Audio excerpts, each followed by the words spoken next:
People keep flooding my comments saying that narcissists are demonically possessed. And I understand why that explanation feels so tempting. I get why people say it. When someone's behavior is that cold, that calculated, just casually cruel, your brain is going to start looking for something bigger than a human explanation. You're trying to make sense of something that basically shattered your understanding of people, love, and safety all at the same time. And honestly, when the cruelty comes from someone you loved and trusted, slept next to, raised kids with, the idea that it was something else can feel like the only way to survive the truth. So look, I'm not here to debate religion or challenge anybody's faith. I'm here to talk about behavior, intent, and choice, because those are the things that actually keep you safe. And there is a real danger in calling abuse possession, because it quietly removes responsibility from the person choosing to do the harm. It turns something chosen into something mysterious. It turns accountability into some kind of spiritual puzzle, and that keeps you stuck longer than anything else. I'm going to walk you through why this explanation feels comforting, why it shows up so often, why it traps you, and what's actually happening underneath it all. I'm Lisa Sonni, a toxic and abusive relationship expert, and I help women break trauma bonds, rebuild self-worth, and see abusive behavior clearly for what it is. And this kind of clarity matters so much. If you agree with that, subscribe, because confusion is where abuse thrives, and understanding is how you will be set free. Now, I just want to touch on the irony here for me, because I get accused of demonizing people with NPD a lot. And yet, that's not why I'm making this video. I admit I don't totally care if people think that, because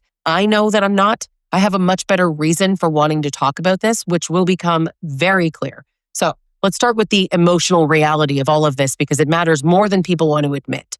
When you love someone, their cruelty doesn't fit into the story that you had about them or your life, right? You don't want to believe that a human being could look you in the eye and intentionally choose to hurt you, especially someone who once said that they loved you. Your nervous system is going to fight that truth, because it's way too destabilizing all at once to accept anything else. So your mind reaches for this external explanation, something outside of him, something that doesn't force you to just rewrite everything you thought was real. Calling it possession or demonic or something dark, it lets your attachment stay intact just a little bit longer. It lets the version of him that you loved remain untouched in your mind. It also protects you from the grief of realizing that the person you trusted was capable of this all along. And if you've ever thought there has to be something else going on, even without using spiritual language, you already know this feeling, right? You're not being dramatic. You're not being naive. You're just trying to stay upright in the middle of something that feels impossible to integrate. That's just how humans cope with betrayal at this level. Now, here's why it actually feels supernatural to so many women. And I want to be clear that you're not imagining this part, right? The behavior can genuinely feel inhuman. I'm not arguing with that. They get called demons and monsters, possessed. I know the flat stare while you're crying, right? The way that he can say something just devastating, ripping your heart out without even raising his voice. The way he switches from warm to cold in seconds. I know his eyes seem empty or bored or kind of distant when you're just breaking apart right in front of him. The way that he delivers the most personal, cutting comment like it's nothing. Those moments shock your nervous system, and your body reacts before your mind can even explain it. Your system is saying, this is not what safety looks like. This is not what love looks like. This isn't normal. And when something violates your absolute deepest expectations of human behavior, your brain reaches for language that feels big enough to explain it. And that doesn't actually mean that it's supernatural. It means that you are recognizing a level of intentional coldness that you didn't know existed. What feels otherworldly is actually just the realization that a person can choose cruelty without an ounce of remorse. That's not possession. That's a rupture in your understanding of human behavior. Now, psychology has actually studied this response, and I want to explain it in plain language, not textbook language. There is something called attribution theory, and all it really means is how your brain explains why people do what they do. When something painful happens, your mind looks for a cause, so the world still makes sense. And there are internal explanations, right, where you accept that someone chose their behavior because it reflects who they are. And there are external explanations where you assign the behavior to stress, trauma, substances, mental health, or just something outside of their control. Now, when behavior is extreme and destabilizing, the brain leans toward external explanations because, simply put, they feel safer. They protect attachment and hope and the fantasy that the person you loved isn't actually dangerous. This isn't random, and it's not denial in the way that people think. It's your nervous system trying to keep you from just falling apart under the weight of what's actually going on. But here's the hard part, and I say this with care. In abusive relationships, the external explanation is usually wrong, not because you're foolish, but because the reality is so much harder to tolerate. And so much of this is unconscious. There usually isn't a hidden force behind it. There's just a man making choices that benefit him and hurt you. And this is why comments like, "No human could do this," show up everywhere. And I get why people say it. But humans absolutely can do this, and abusive men do it every single day. And they do it because it works. They do it because it gets them compliance, control, attention, or power.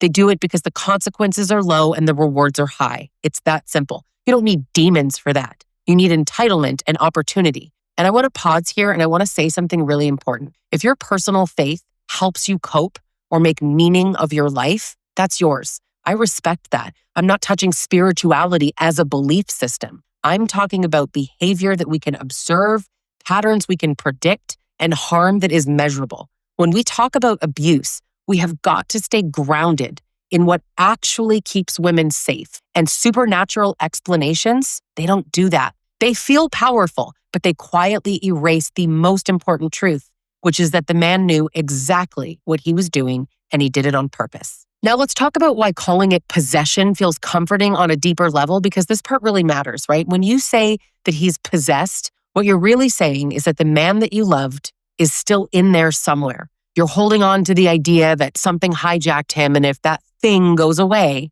he'll come back. That belief protects the fantasy that you've built your life on. It keeps hope alive, but reality is trying to kill it. And that's important. Even when women who've never used spiritual language often say things like, "There has to be something that I just don't understand," or "Something is wrong with him in a way that I can't see." I get it. I actually remember feeling that feeling myself, right? I would sit with the confusion and kind of look for this missing piece that was going to make everything click. But the most painful truth that I've ever had to face was that sometimes the explanation really is that simple. You even see that in law enforcement, right? The simplest explanation is usually the true one. Some people choose harm because it benefits them. They don't need trauma. They don't need demons. It's not Lucifer. It's not even a diagnosis necessarily to justify it. They don't need to be broken. They just need permission. And society gives men plenty of that. That realization hurts, but it also breaks the spell. Now, this is where internal family systems actually helps really explain what keeps you stuck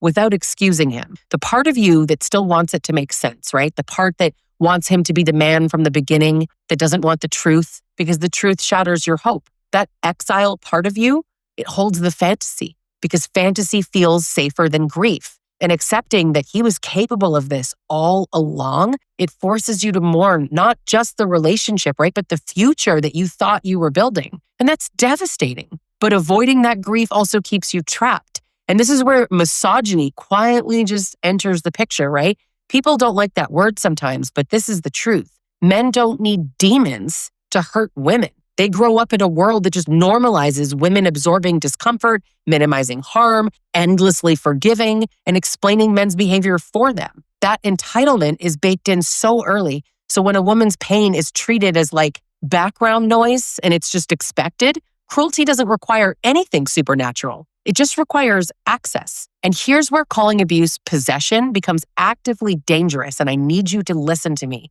When you remove accountability, you remove your exit. If a demon did it, then he didn't. And if something else took over, then you can what? Pray it away, wait it out, try harder to save him, meet with the pastor one more time.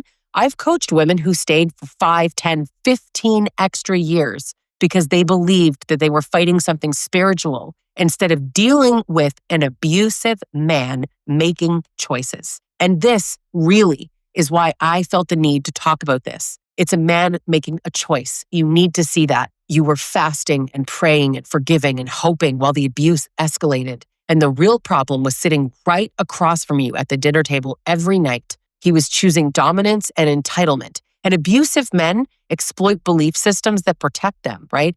He's going to say, pray for me, but he's going to say it while he's abusing you. They'll say, I'm under attack when they get caught cheating. They'll blame darkness and beg you to go talk to your pastor. They'll blame stress, temptation, anything that just shifts the responsibility away from them. That's Darvo in holy language, and it keeps you bonded and trapped to someone who has no intention of changing. So let's talk about what's actually happening psychologically, because this part is grounding in a way that I don't find anything else is. Dr. George Simon has actually written extensively about this, and you've heard me reference his work before, right? Abusive men, they're not driven by shame the way that people like to believe. I'm so sick of hearing that. They're not sitting in secret agony over their behavior. They are shameless in the clinical sense, meaning they lack internal breaks. They don't experience guilt the way healthy people do. When they're confronted, they don't feel moral pain. I'm telling you, they feel inconvenience. Dr. Peter Salerno talks about this too, especially around image management, right? What looks like remorse is often just embarrassment at being exposed. True shame, it's going to change behavior. These men don't change. This isn't about wounds or trauma driving abuse. It's about character, entitlement, and reinforcement. And the behavior continues because it works for them. And here's another piece that completely dismantles the whole possession idea. And once you see it, you're not going to be able to unsee it. I want you to comment your thoughts. I know some people are going to be worked up at this and be like, no, you're wrong. They're demons. Abuse is selective. It's very selective. He can be cruel to you and charming to everybody else. He can explode in private, stay calm in public. He can say that he can't control his anger, but he can control it perfectly when police shows up, right? Bosses, witnesses, when anyone else is present. He knows exactly when to apologize to keep you invested. He knows when to pull back to punish you quietly. He knows how to cry on cue, right? Those crocodile tears, but only when it benefits him. None of that is random, and it's definitely not spiritual. That's pattern, calculation, and choice. And as Lundy Bancroft very clearly explains in Why Does He Do That? Abusive behavior is strategic, not impulsive. And once you understand that, the confusion is going to lift from you. This is the part that nobody wants to say out loud, but it's the part that actually breaks trauma bonds. What makes it feel possessed? It's not the behavior itself. It's the emptiness behind it. It's the absence of empathy, the ease with which he can hurt you. And the moment that you stop searching for the demon, you stop searching for the diagnosis or the excuse, and you let the truth land that the danger was the man himself making a choice. And I know that sounds harsh, but hear me.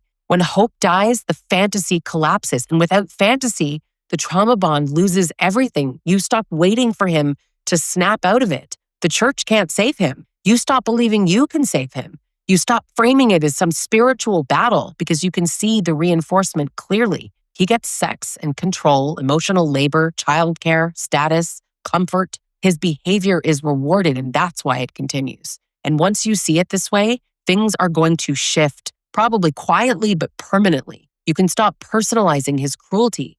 Stop asking what you did wrong. Stop waiting for the man from the beginning to come back. You understand why leaving feels so hard because the fantasy has to die first. And I know this is heavy, especially if faith has been how you survived. And I really do respect that. When it comes to safety and clarity, responsibility must stay exactly where it belongs. His choices are his harm is his cruelty belongs to him. And when you stop externalizing it, when you finally see him clearly, it's going to make sense. So if you're sitting in all of this confusion right now and you need help making sense of it in your own situation, you can book a private session with me, join one of my group coaching programs, or join my community called She Rises Collective, my online membership. And make sure that you hit subscribe because clarity is power, and this is where you get it.